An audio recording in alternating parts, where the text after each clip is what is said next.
मित्रों, गाय की सेवा करने से, गाय को रोटी खिलाने से क्या फल मिलता है? गाय के किस अंग को स्पर्श करने से रोग नष्ट होते हैं? गाय को नमस्कार करने से क्या फल मिलता है? इससे मनुष्य को कितने फायदे मिलते हैं? आज इस कथा के माध्यम से हम आपको बताते हैं गौ माता की यह महान कथा। दोस्तों, एक बार नारद मुनि भगवान श्री कृष्ण से मिलने के लिए द्वारका में पधारते हैं। भगवान श्री कृष्ण के पास आकर नारद जी उन्हें प्रणाम करते हैं। नारद मुनि को देखकर भगवान श्री कृष्ण प्रसन्न हो जाते हैं और पूछने लगते हैं, हे नारद मुनि, आपका द्वारका में स्वागत है। आज किस प्रयोजन से द्वारका में आने का अपने निर्णय लिया? नारद मुनि हर्ष के साथ कहने लगते हैं, हे प्रभु, आप तो सब कुछ जानते हैं, फिर भी पूछ रहे हैं, भला आपसे कोई बात छिपी हुई है? मेरे मन में क्या प्रश्न है, आपको भली भांति पता है। भगवान श्री कृष्ण कहते हैं, हे नारद मुनि, मैं आपकी दुविधा को जानता हूं और यह भी जानता हूं कि आप समस्त मनुष्य जाति के कल्याण के लिए ही आज यहां पर पधारे हैं। अपने निसंकोच होकर पूछे, आपके मन में जो भी प्रश्न हो। फिर नारद मुनि कहने लगते हैं, हे प्रभु, यदि आप चाहते हैं तो मैं आपसे एक प्रश्न पूछने की चेष्टा करता हूं। प्रभु, मैं आज पृथ्वी लोक का भ्रमण कर रहा था तो मैं बहुत ही विचित्र दृश्य देखा। मैंने देखा कि कुछ दुष्ट मनुष्य गायों को मार रहे थे, वहीं दूसरी ओर कुछ मनुष्य गायों की पूजा भी कर रहे थे। तो प्रभु, यह दृश्य देखकर मुझे बड़ी दुविधा हुई। मनुष्य खुद के स्वार्थ के लिए निष्पाप पशुओं पर अत्याचार क्यों करता है?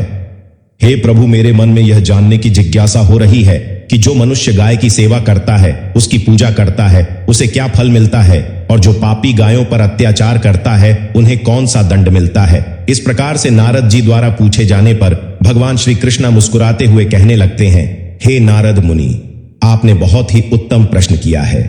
जो गायों को कष्ट देता है उसे तो उसके पाप कर्मों के लिए नरक में दंड अवश्य मिलता है। जो गायों की सेवा करता है उन्हें उत्तम लोक की प्राप्ति होती है। गायों की सेवा करने से पृथ्वी लोक पर और परलोक में मनुष्य को कौन सा फल मिलता है, मैं आपको इस कथा के माध्यम से समझाता हूं। हे नारद मुनि, आप इस कथा को ध्यान से पूरा जरूर सुने। इस कथा को जो भी मनुष्य सुनता है और इसका प्रचार करता है, उसके समस्त पाप नष्ट हो जाते हैं। उसे धन धान्य की प्राप्ति होती है और मृत्यु के बाद वह मेरे धाम गोलोक में जाता है।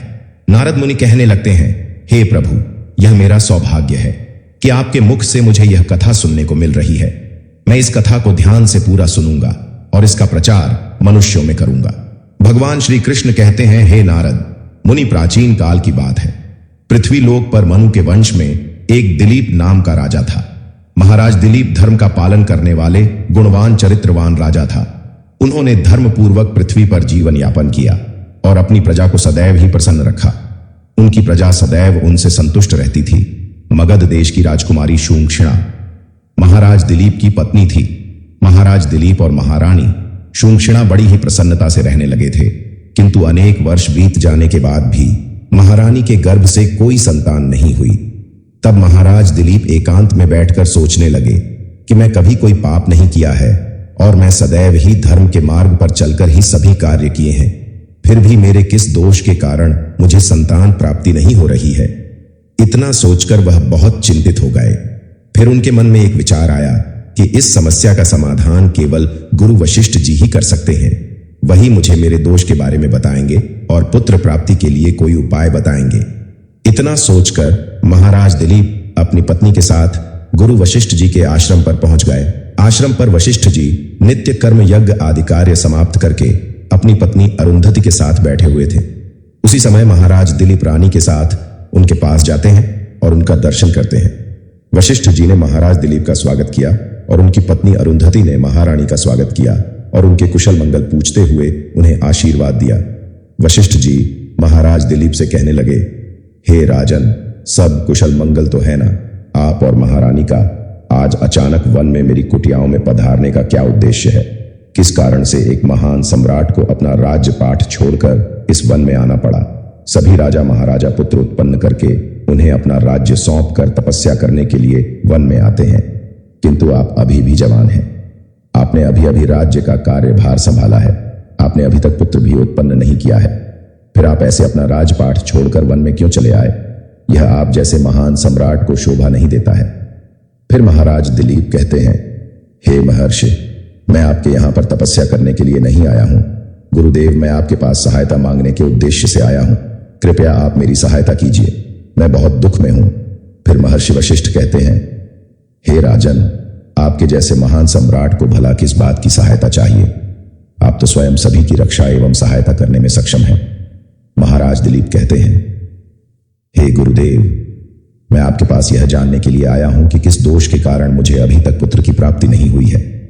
कृपया आप अपनी दिव्य शक्ति से जानकर मुझे मेरा दोष बताइए और उस दोष के निवारण के लिए उपाय भी अवश्य बताइए। पुत्र के बिना मेरा जीवन व्यर्थ हो जाएगा, मुझे मुक्ति नहीं मिलेगी।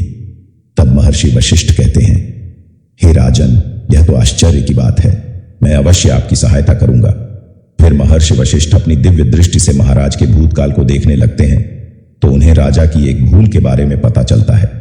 महर्षि वशिष्ठ महाराज से कहते हैं, हे राजन, आपसे एक बड़ी भूल हुई है जिसका आपको ज्ञान नहीं है। जब आप इंद्रलोक में देवराज से मिलकर लौट रहे थे, तभी मार्ग में एक कल्प वृक्ष के नीचे खड़ी गाय और उसके बछड़े को अपने अनदेखा कर दिया था। वह गाय और उसका बछड़ा अत्यंत भूखे और कष्ट में थे।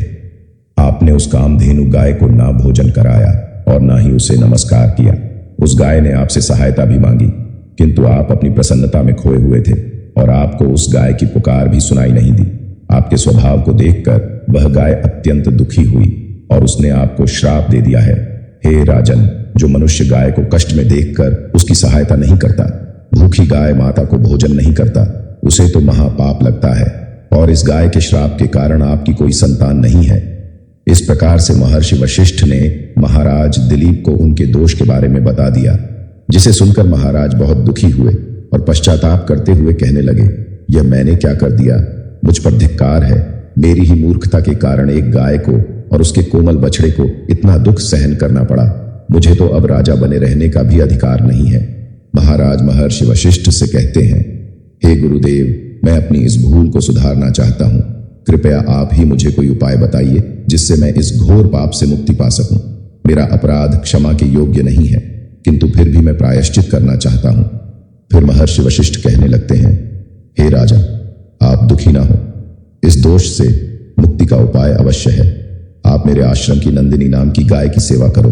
वह उस कामधेनु गाय की पुत्री है जिसकी आपने सहायता नहीं की थी। अपनी पत्नी के साथ मिलकर तुम उस गाय की सेवा करो, उसकी आराधना करो। वह तुम्हें अवश्य पुत्र प्रदान करेगी। तभी वह नंदिनी गाय उस आश्रम में प्रवेश करती है।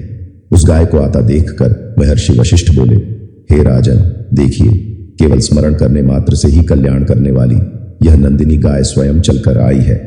आप भाग्यशाली हैं। यह गाय निश्चित ही आपके दुख दूर करेगी। आप वन में इस नंदिनी गाय के पीछे पीछे चलकर इसकी सेवा करो। जंगल में रहने वाले पशुओं से इसकी रक्षा करो और आश्रम में लौट आने पर रानी शूंखषिणा इस गाय की सेवा करें। इससे प्रसन्न होकर यह गाय तुम्हें निश्चित ही पुत्र प्रदान करेगी। फिर महाराज दिलीप ने ऐसा ही करने का वचन लिया और फिर दूसरे दिन सुबह महारानी ने गाय की पूजा की और महाराज उस गाय को चराने के लिए वन में लेकर गए। जब वह गाय चलने लगती तो महाराज उसके पीछे पीछे चलते। इधर उधर से हरी हरी घास लाकर उस गाय को खिलाने लगता। जब वह गाय किसी वृक्ष के नीचे बैठती तो महाराज भी उसके साथ बैठकर विश्राम करते। महाराज उस गाय के शरीर से डांस को हटाते और अपने हाथों से उसके मस्तक को सहलाते। इस प्रकार से महाराज उस गाय की सेवा में लगे रहे। जब शाम हुई तो महाराज उस गाय के साथ आश्रम में लौट आए। आश्रम में पहुंचते ही उस गाय ने महाराज पर 2 फुकड़ी लगाई, जिससे महाराज का शरीर पवित्र हो गया और उसके सभी पाप नष्ट हो गए। फिर महारानी शूंखषिणा ने आगे आकर नंदिनी की अगवानी की और विधि पूर्वक उस गाय का पूजन किया तथा बारंबार उसके चरणों में मस्तक झुकाया। फिर उस गाय की प्रदक्षिणा करके हाथ जोड़कर वह उसके आगे खड़ी हो गई।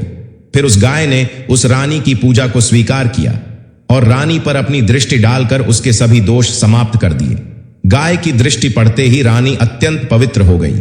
इस प्रकार से महाराज दिलीप को उस नंदिनी गाय की सेवा करते हुए 21 दिन बीत गए। फिर 23वें दिन महाराज जब गाय को लेकर वन चले गए तो वह गाय चलते चलते हिमालय पर्वत पर चली गई और महाराज भी उसके पीछे पीछे चले गए। वहां उस पर्वत पर खड़े होकर महाराज उस हिमालय पर्वत की सुंदरता को निहार रहे थे। इतने में ही एक शेर ने आकर उस नंदिनी गाय को बलपूर्वक दबोच लिया। राजा को शेर के आने की आहट तक नहीं हुई। उस शेर के चंगुल में फांसी नंदिनी ने जोर से आवाज लगाई, महाराज मेरी रक्षा करो, हे महाराज मेरी रक्षा करो। जैसे ही महाराज ने उस गाय की पुकार सुनी तो उन्होंने देखा कि एक भयंकर शेर ने उस गाय को दबोच लिया है और उस गाय की आंखों से आंसुओं की धारा बह रही है, जिसे देखकर महाराज बहुत दुखी हुए और उन्होंने तुरंत ही अपना बाण निकाला और धनुष की डोरी पर रखा और उस शेर को मारने के लिए प्रत्यंचा खींची। जिस समय उस शेर ने महाराज की तरफ देखा, उस शेर की दृष्टि पड़ते ही महाराज का शरीर पीला पड़ गया, उनकी शक्ति छीन हो गई, उनका सारा बल नष्ट हो गया। अब उनके अंदर उस बाण को छोड़ने की भी शक्ति नहीं रही। अब वह शेर उस महाराज से बोलने लगा, हे राजन, मेरे ऊपर प्रहार करना तुम्हारे बस की बात नहीं है, क्योंकि भगवान शिव मेरी ही पीठ पर पैर रखकर नदी पर बैठते हैं। इसीलिए तुम मुझे मारने की चेष्टा मत करो और यहां से लौट जाओ। विधाता ने इस गाय को आज मेरा ग्रास नियुक्त किया है, इसीलिए तुम इसमें दखल मत दो। मैं जानता हूं तुम सूर्य वंश में जन्मे हुए राजा दिलीप हो। इस हिमालय पर्वत पर भगवान शिव की बड़ी माया फैली हुई है, इसीलिए तुम तुरंत ही यहां से निकल जाओ। फिर महाराज बोलने लगे, हे मृगराज, कृपया आप इस गाय को न मारे। यह महर्षि वशिष्ठ जी की संपूर्ण मनोरथों को पूर्ण करने वाली नंदिनी गाय है। इसकी हत्या करने पर तुम्हें महापाप लगेगा। गुरुदेव ने मुझे इस गाय की रक्षा और सेवा करने का आदेश दिया है। इस गाय का एक बछड़ा भी है जो घर पर इसकी राह देख रहा है। मैं इस गाय को मरने के लिए छोड़कर नहीं जा सकता। तुम भगवान शिव के सेवक हो, इसीलिए तुम्हारे हाथ से इस गाय को छुड़ाना मेरे लिए संभव नहीं है। इसीलिए है मृगराज, मेरी आपसे विनती है कि आप इस गाय को जीवन दान दो। इस गाय के बदले में मैं तुम्हें अपना शरीर समर्पित करता हूं, जिससे तुम्हारी भूख भी शांत हो जाएगी और इस गाय की रक्षा भी हो जाएगी और मेरे वचन का पालन भी हो जाएगा। साथ ही गौ रक्षा के लिए प्राण त्यागने से मुझे उत्तम गति की प्राप्ति होगी। इतना कहकर महाराज उस शेर के सामने हाथ जोड़कर बैठ गए और आंखें बंद की। फिर अचानक से उस राजा के कानों में स्वर पड़े, बेटा उठो, मैं तुम्हारी सेवा से अत्यंत प्रसन्न हूं। यह सुनकर महाराज उठ खड़े हुए और उन्होंने अपने सामने उस गाय को देखा और वह शेर कहीं दिखाई नहीं दे रहा था। तब वह नंदिनी गाय राजा दिलीप से कहने लगी, हे राजन, मैं ही अपनी माया से शेर का रूप धारण करके तुम्हारी परीक्षा ली है। यमराज भी मुझे पकड़ने का विचार नहीं कर सकते। मेरी रक्षा के लिए तुम अपने प्राण देने के लिए तैयार थे, इसीलिए मैं तुम पर बहुत प्रसन्न हूं। अब तुम मुझसे वरदान मांगो, जो तुम्हारी मनोकामना है वह कहो, मैं अवश्य पूर्ण करूंगी। महाराज दिलीप कहते हैं, हे गौ माता, मेरे मन में जो इच्छा है आप अवश्य जानती होगी। कृपया मुझे पुत्र प्रदान कीजिए, मेरी यही कामना है। फिर उस नंदिनी गाय ने कहा, हे बेटा, तुम पत्ते के ढोंगे में मेरा दूध लेकर उसका पान करो, इससे तुम्हें अत्यंत बुद्धिमान और गुणवान पुत्र की प्राप्ति होगी। महाराज दिलीप कहने लगे, हे माता, इस समय पर मैं आपके मधुर वचन सुनकर ही तृप्त हो चुका हूं। अब आप मेरे साथ आश्रम पर चलिए और मैं आपकी पूजा आराधना करके तथा मेरे अनुष्ठान को पूरा करके आपके अमृत समान दूध का पान करता हूं। उसके बाद महाराज दिलीप उस गाय को लेकर आश्रम चले। गाय आश्रम में पहुंचने पर महारानी शूंक्षणा ने आगे जाकर उस गाय का पूजन किया। तब उस गाय ने कहा है, महारानी, आप मेरी पीठ को स्पर्श करें, इससे आपको अत्यंत गुणवान, बलवान और विद्वान पुत्र की प्राप्ति होगी। फिर महारानी ने गाय की पीठ को स्पर्श किया। महाराज और महारानी ने उस गाय की विधिवत पूजा आराधना की और उनके अमृत के समान दूध को प्रसाद समझकर ग्रहण किया। उन दोनों की प्रसन्नता देखकर महर्षि वशिष्ठ कहने लगे, हे राजन, अब यह गाय तुम दोनों पर प्रसन्न है। तुम्हारी मनोकामना अवश्य पूर्ण होगी। जो भी मनुष्य गाय की सेवा करता है उसे भोजन करता है, उसके सभी मनोरथ सफल होते हैं। जो भी गाय की रक्षा करता है उसकी कभी दुर्गति नहीं होती है। मृत्यु के बाद वह देवलोक में जाता है और भगवान श्री कृष्ण के साक्षात दर्शन करने का सौभाग्य उसे प्राप्त होता है। जो श्रद्धा पूर्वक गाय का दूध पीता है वह सभी रोगों से दूर रहता है। जो गाय का दान करता है, जो स्त्री रोज गाय को रोटी खिलाती है, वह सौभाग्यशाली बन जाती है। गाय समस्त पापों का नाश करने वाली और सभी मनोरथों को पूर्ण करने वाली होती है। दोस्तों, आपको आज की वीडियो कैसी लगी हमें कमेंट करके अवश्य बताएं और वीडियो अच्छी लगी है तो वीडियो को लाइक और चैनल को सब्सक्राइब अवश्य करें। जय श्री कृष्ण।